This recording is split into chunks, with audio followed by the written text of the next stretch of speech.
سڵاو لە کورد و کوردستان، سڵاو لە چوار پارچەی کوردستان، وا بێوە هەزار پارچەوە، وا دوژمنی زۆرە.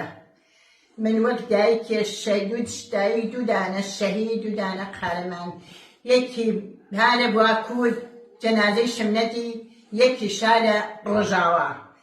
من لە توانایی ئەومە نییە بڕۆم و بەرەی شەر، بەخوا چاوێکشتم لە دەستا هەنێ ئەمتوانی بڕۆم. وەم داواکەم لە کورد، داواکەم لە مناڵ، داواکەم لە گەورە، داواکەم لە پیر و جوان بچنە هانایان. لە پێشە سڵاو لە دایکی شەهیدان، لە کەسوکاری شەهیدان، لە هەواڵانی ماندوونەناس، لە هەواڵانی تێکۆشەر، لە هەواڵانی دشمن تەزێن کەوە دەستی دوڕندەیەکی وەکو دەعاشە و گیریان کردووە، خوا بکە خوا تویان بۆڕێ، پێیان نەگەینێ.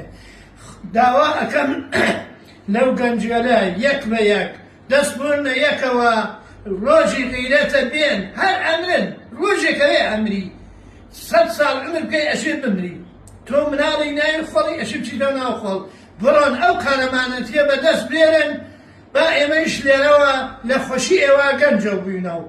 سڵاو لە کورد و کوردستان، سڵاو لە جەمێعی قارەمانەکان، وەکو یەپەکە، وەکو یەپەژە، وەکو گریلا.